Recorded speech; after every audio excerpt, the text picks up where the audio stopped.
Okay, welcome everybody to Building Resilience for Health. I'm Holly, and my background is in interior design. And in fact, my very first project when I was fresh out of school was the Georgia World Congress Center, summer of 1996, carpet design.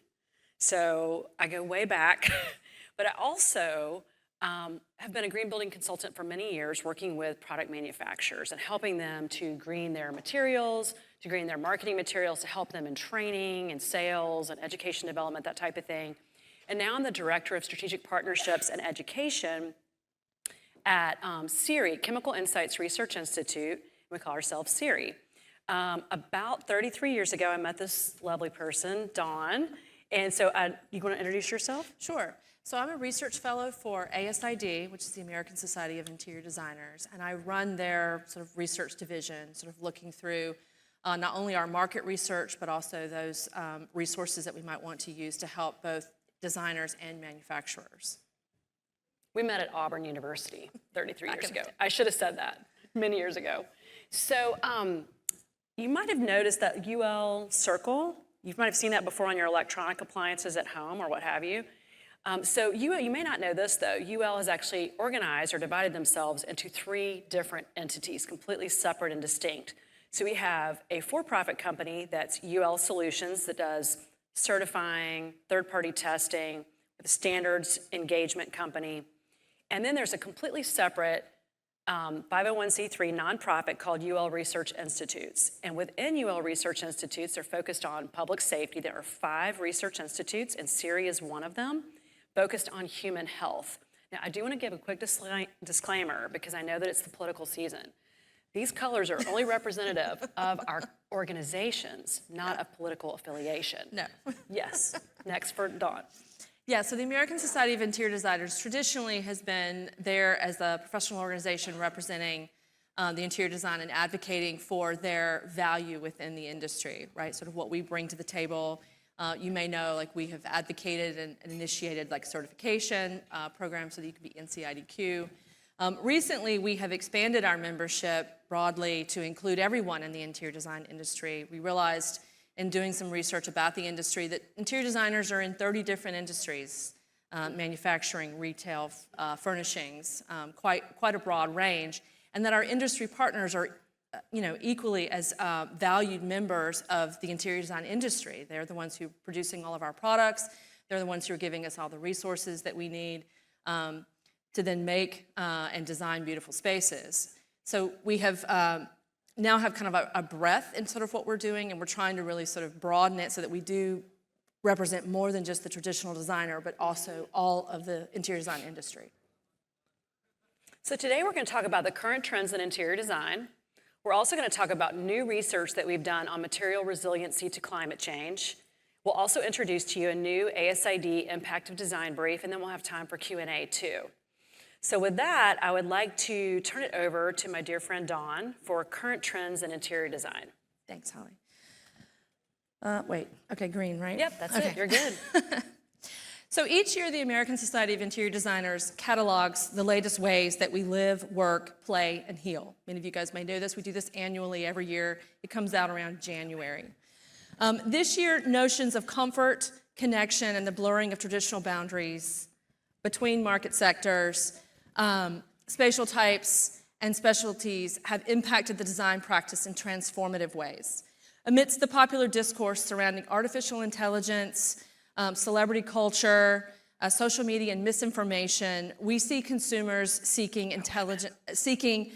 the real deal, right? They're looking for trusted brands that offer honest information and a genuine experience.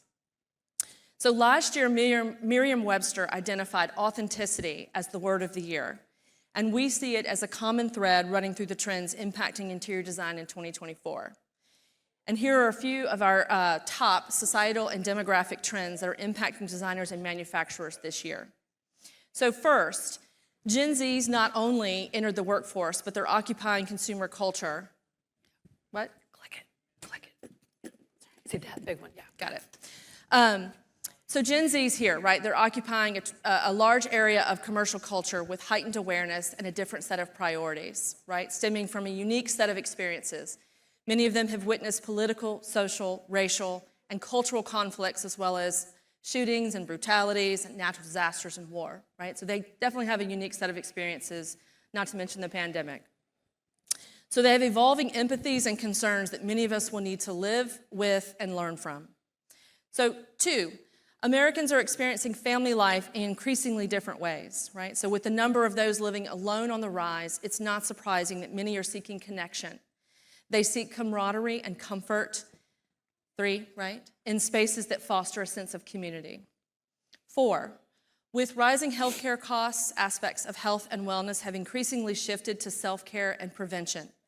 So with stress recognized as the root cause of many illnesses and ailments, design has responded, offering spaces for relaxation. So many of you may have seen maybe yoga or meditation rooms being implemented in the commercial sector, or spa-like bathrooms in the hospitality and residential sectors. And 5 on this slide, related to the desire for greater comfort and relaxation, we see that the luxury hospitality industry has expanded globally, and consumers are interested in increasing and prioritizing immersive experiences, right? So consumers are seeking a more low-key, quiet approach to luxury, and it's one that offers a more personalized approach with warm tones, layered textures, and durability. If you look at just a few more, right? So 6, right? As the lines between work and play have blurred, designers are increasingly blending and crossing design specialties. Using experiential design techniques. We're sort of using experiential design techniques as a powerful marketing tool, right, to enrich users' experiences. 7, for most, hybrid work is the new normal, and many organizations are looking to create a more personalized approach to their strategy for attracting employees back to the office. And this is giving interior designers an opportunity to expand their services. If we skip to 10, you'll see in a recent study, the Pew Research Center found that most Americans think that climate change is causing harm and it's likely to get worse. So it's not surprising that many support making changes, but not at the expense of significantly altering American life. And 11, as companies and designers think holistically about creating environments that support better human health, many are increasingly recognizing the interconnectedness of individual health, community health, and environmental stewardship. Subsequently, many organizations are synthesizing their sustainability and wellness programs. So in trying to think more about this last trend and that interconnectedness of climate, health, and sustainability, I began to wonder, why is everyone talking about resilience, right? And so what I found is that as the climate changes and the effects intensify, we're seeing more and more extreme weather events like hurricanes, heat waves, and wildfires. Last year alone, there were 28 separate weather and climate disasters, each with a loss exceeding $1 billion, right? And 2023 wasn't an anomaly. Since 1980, the US has experienced 376 such weather and climate-related disasters, with the total cost of these events exceeding $2.6 trillion. So when you came into the room, we asked you to place a dot on the map where you live. I ask you, where are you on this map? It shows the weather-related disasters over the last 6 years, right? So perhaps we were near a hurricane or a flood, a wildfire, or drought, right?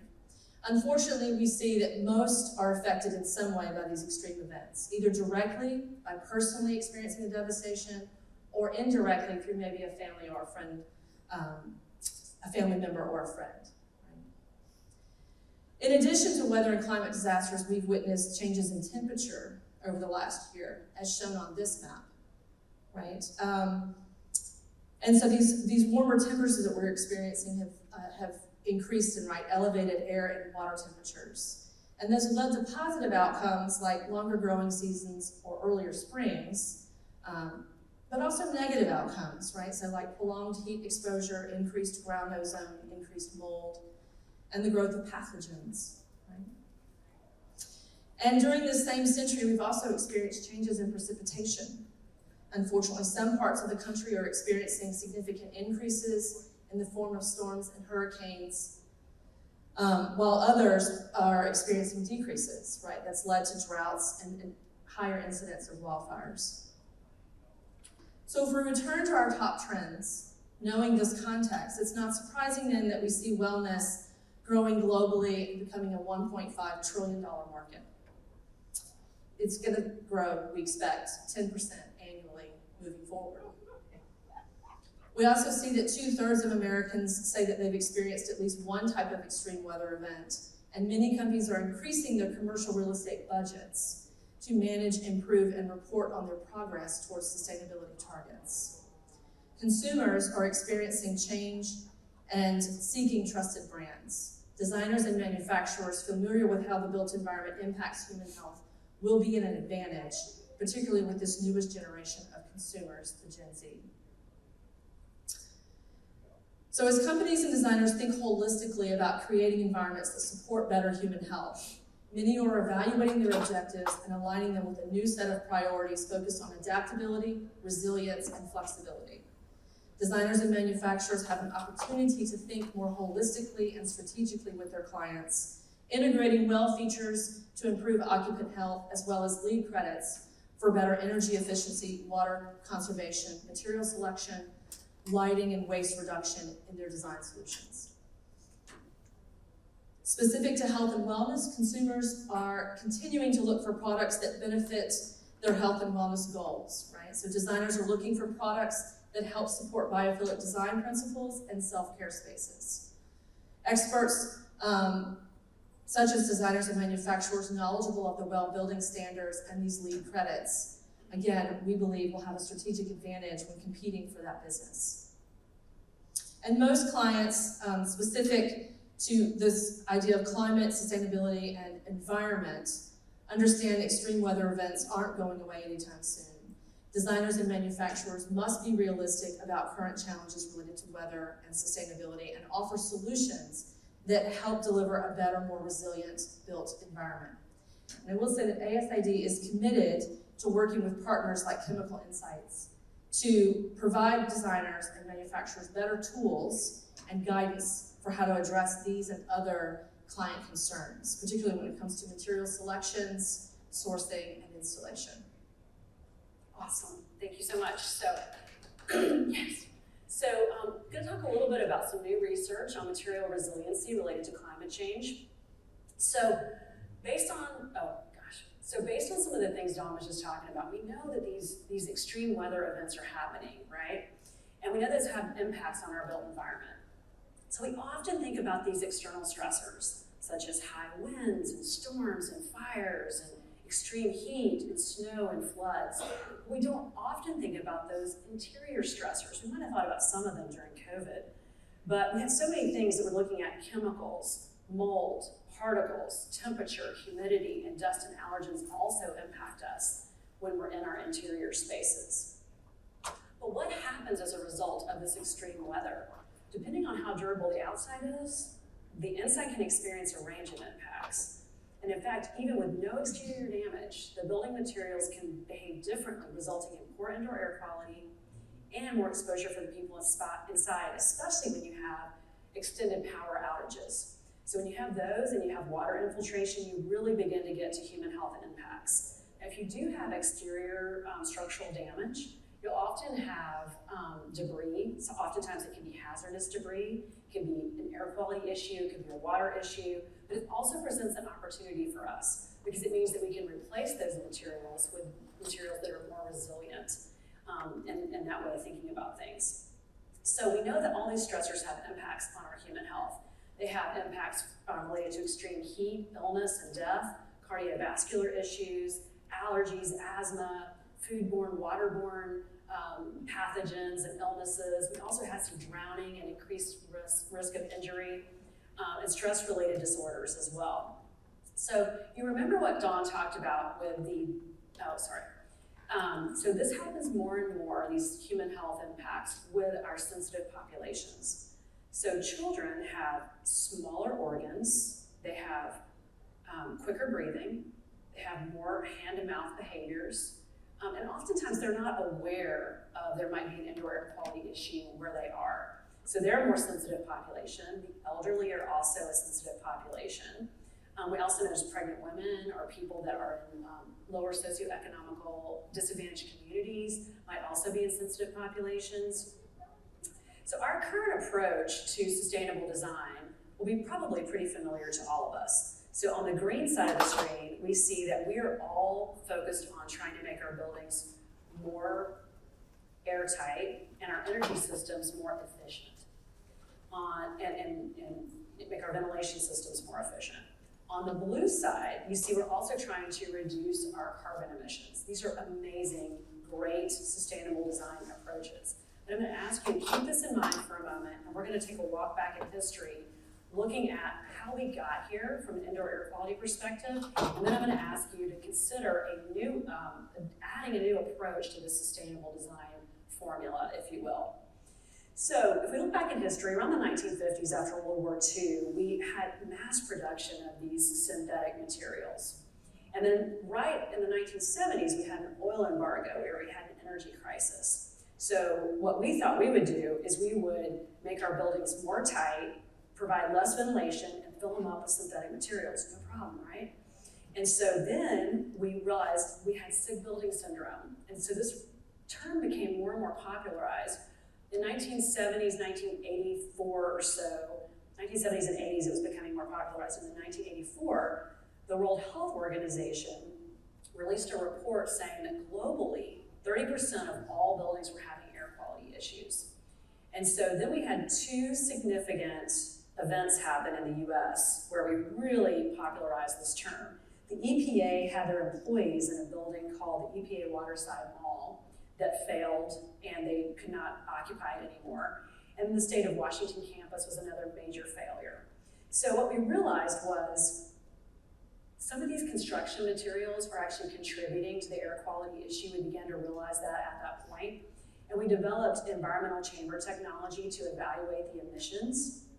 And ultimately, we began to realize that source control, which are the source control of the building materials that are surrounding us, in combination with the ventilation, need to both happen together. So now let's go back to that formula we looked at a minute ago. So we do want to have tighter buildings, we do want to have energy efficient systems, we do want to reduce our carbon emissions, but I'd like to ask you to consider, if we think about the lifespan of a building and climate change happening and extreme weather events happening more and more frequently and more extreme, can we also add to that equation that we would consider the building resiliency for human health in that equation so that we don't have unintended consequences like we did in the past. Also, thinking about those billion-dollar disasters that Dawn talked about are really important, and we need to keep those in mind. We also have these daily occurrences that are really our new normal, where we have extreme heat or exposure to smoke or moisture that we also need to keep in mind so that we keep healthy homes and healthy business places for those that we're building for. So that means we want to move from being reactive to more proactive. And we're doing that out in our lab here in Marietta, Georgia. I'd like to thank Alyssa for this picture of our lab. And here we're doing some material research, looking how we can make materials more resilient to this climate change. So all of you guys are welcome to come out and visit our lab. We'd love to have you. This is a welcome invitation to everyone. And so we know in these new conditions, these new weather conditions are creating new material responses. So what that means is we're beginning to see water intrusion, extreme heat. We're asking ourselves, how does that impact? We're very curious as scientists. We're very curious, what does that mean our materials are doing? In particular, in looking at unconditioned space.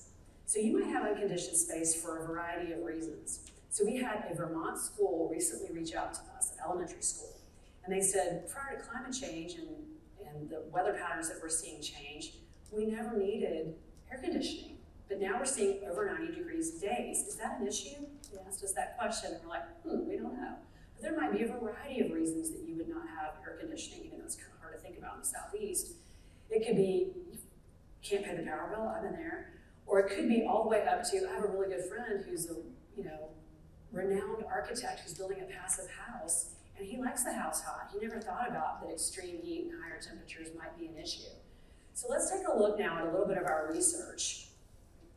So we did a recent weatherization study looking at common building materials. These are things that you'd find in any common modern household, right?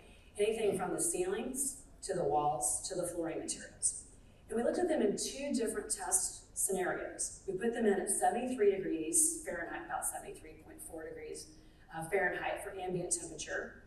And then we also put them at an elevated 95 degrees temperature. And we looked at them, excuse me, we looked at them for, sorry, is this not working? Oh, there we go, okay. So we have 2 primary indicators we're looking at, the frequently detected chemicals, as well as the regulatory and toxicity criteria. So let's see what we found. We found an increase in the total volatile organic compounds, and we also found an increase in the total aldehydes. Now, aldehyde, you're like, what is that? A common one you probably heard of is formaldehyde. So the issue with total VOCs and total aldehydes is anything from irritants to more serious diseases up to carcinogens, right, if you get enough exposure to these things.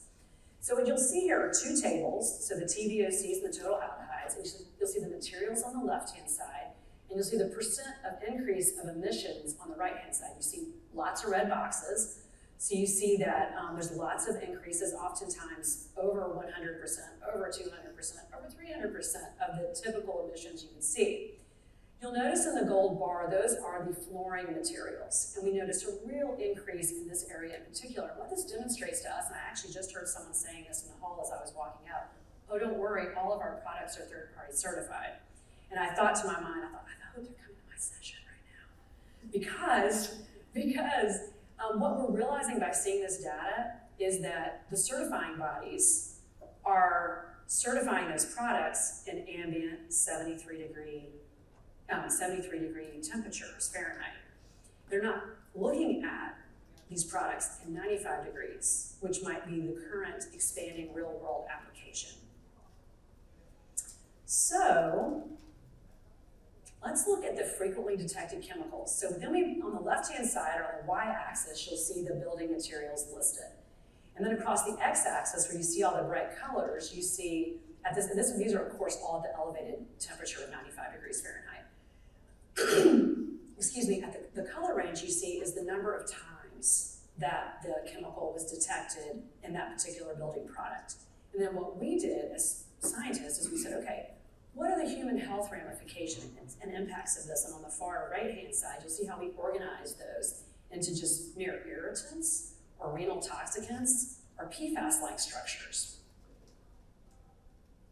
And then we begin to think about, okay, well, we've got this emission data, let's look at it in a real-world application and look at how it looks in loading ratios. Let's simulate a single-family residence, look at the typical products you would see in there and the typical square footages that you would see, and let's isolate to a specific building material, flooring.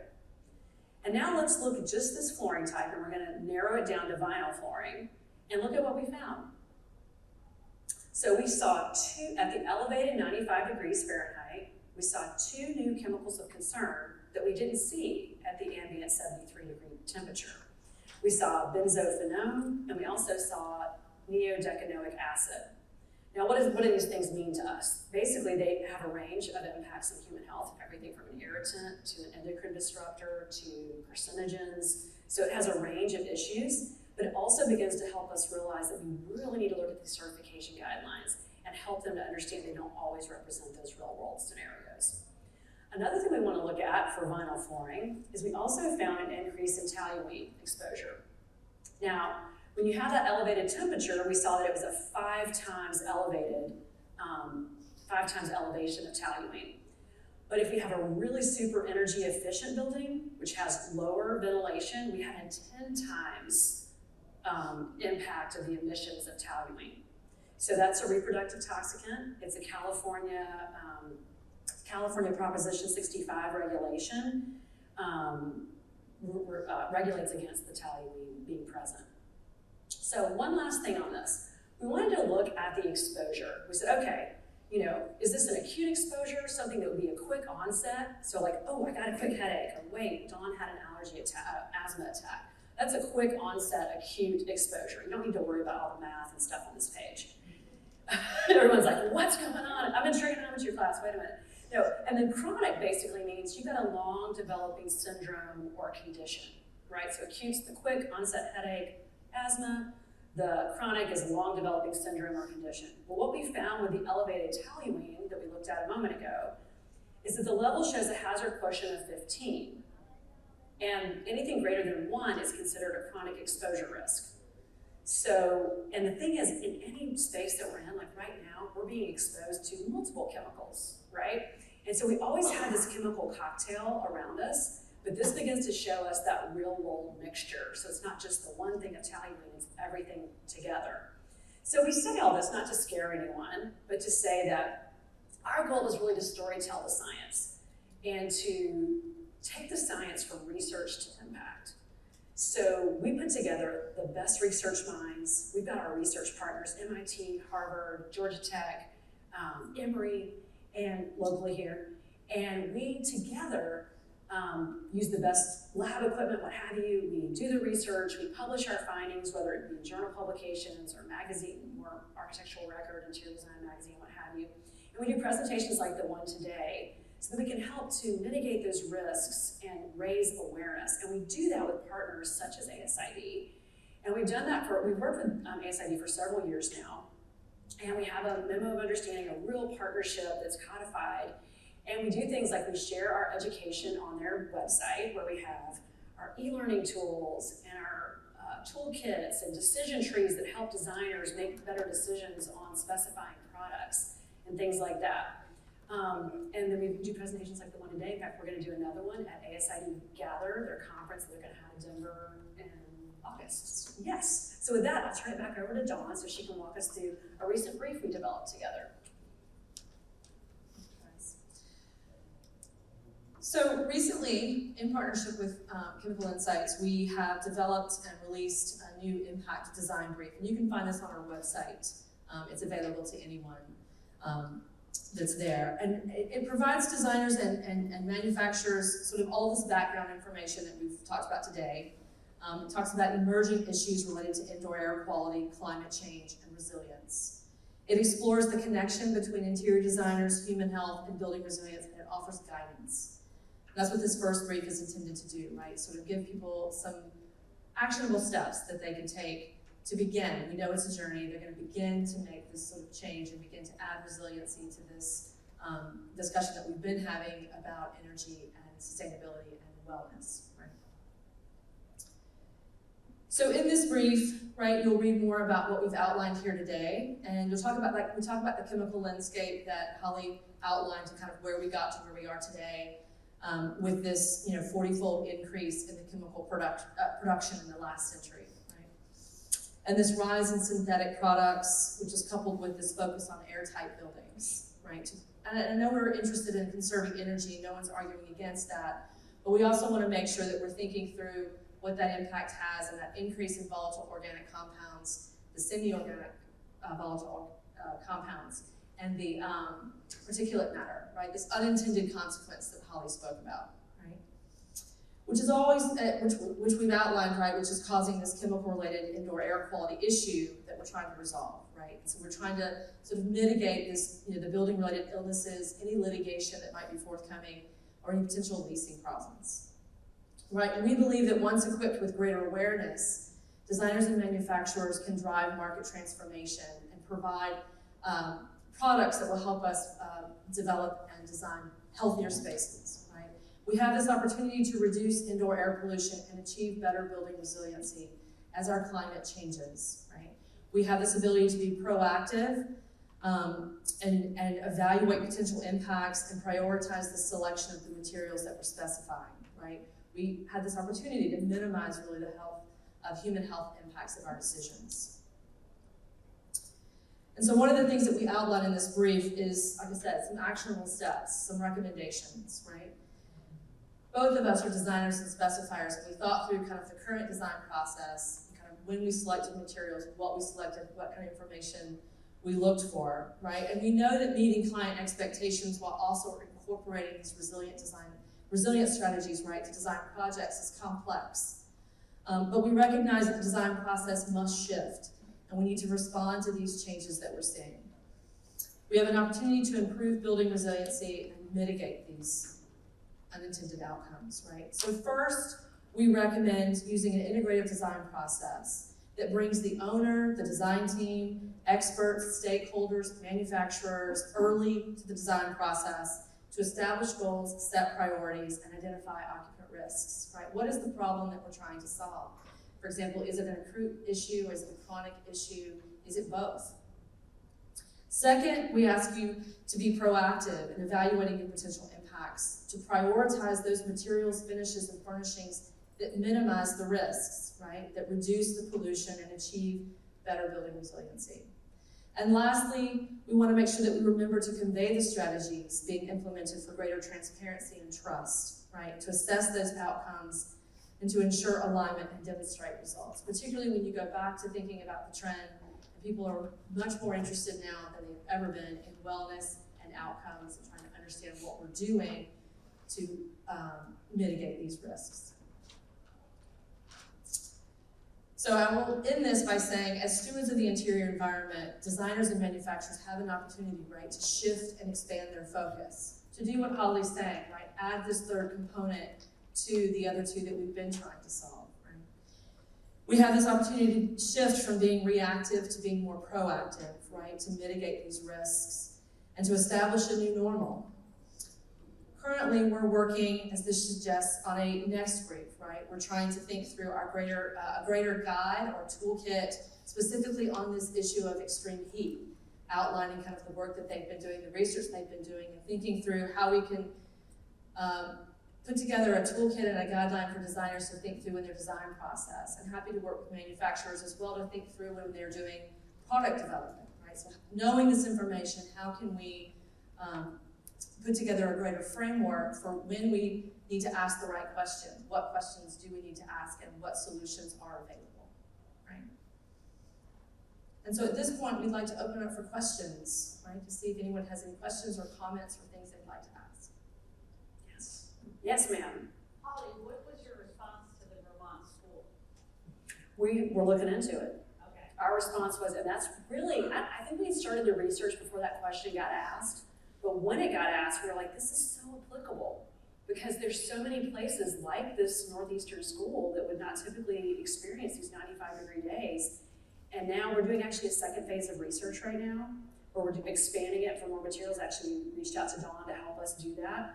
So we wanted to make sure we had a range of types of materials that had different cost values. As you can imagine, affordable housing may not have interior designers, right?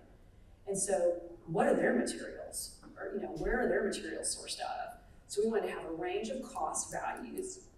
And so we even to the high end as well. Things that were third-party certified, things that are not third-party certified. You want to list off a couple of the things the types of materials, insulation. Yeah, so we're looking at, composition tile. We're looking at, natural stone, or we're looking at epoxy terrazzo. Just kind of a range of materials that you would use across different market sectors, whether it's in education, like in Vermont, or whether it's in, hospitality. Trying to think through kind of the first question is, what is the impact? And then once we know what the impact is, then we can sort of think through, okay, what do we need to ask and what decisions do we need to make given our options, right? And so this group that we put together is a cross-section of designers across the country and across different market sectors to help us think through what are they doing every day, how can we help, give them better tools. There's not one answer. I can't say use this material, but because, for example, you can't use wool carpet in healthcare, right? And so trying to think through what's the right material for the right application and trying to think through what their insights are. I think it's also trying to help them think regionally. Yes. Based on this region, what should I be doing? Or what is my risk? Right, exactly. Risk assessment is a great point. Any other questions? Yes. What impact do you think this will have on, let's say, standards development, or on the third-party certifications, like if the products are being tested to, the 73 degrees or whatever. So do you see that impacting these certifiers or standards that they're agreed to? Okay, I'm just now remembering what you guys asked me to do earlier. What you asked me to do earlier was, for the video, we have to repeat what every question is. I didn't do that for the first question. I'm really sorry. Should I do it again? Should we do that whole thing again? No, we're good. Okay. So back to your question. I was like, I forgot it. Sorry. Okay. So your question was, do we think this is going to impact and tell me if I get this right. Do we think this is gonna impact standard development? Yeah. Yeah, basically. So I think it will. And one of the reasons why I think it will is because think about how we as an industry impacted market transformation LEED. I see it very similar. And so certifications like Green Guard, that's a third-party low-emitting certification that you might see on, you know, nursery furniture at Pottery Barn or what have you, or all different kinds of places. They do all kinds of materials. Those types of entities, I think, the certifying bodies will be influenced by the standards, and the standards will increase to include this. Is my prediction. It's just a prediction. I would agree. I would say that we've seen this evolution, particularly, as we get to get more information, we learn more about what it is that we're, these unintended consequences or, indirect outcomes. So there were a lot of people doing work in energy during the, 70s with the energy embargo and into the 80s. Then that led to, trying to just kind of resolve, maybe we've resolved energy, we started thinking more about and developing standards for LEED. And then we started thinking, well, there's also a whole other section of well. Now we're learning there's a whole other section in terms of change. Whatever the change may be, whether it's increased moisture, depending on your region, if it's increased mold, whatever these are, there are these changes. And so that's the question of resiliency, right? How can we have a greater longevity? And I do think that it will begin to be incorporated. And we are seeing this interconnectedness. People now recognize this interconnectedness between these variables, and they're not thinking about them in isolation. Mm-hmm. Other questions?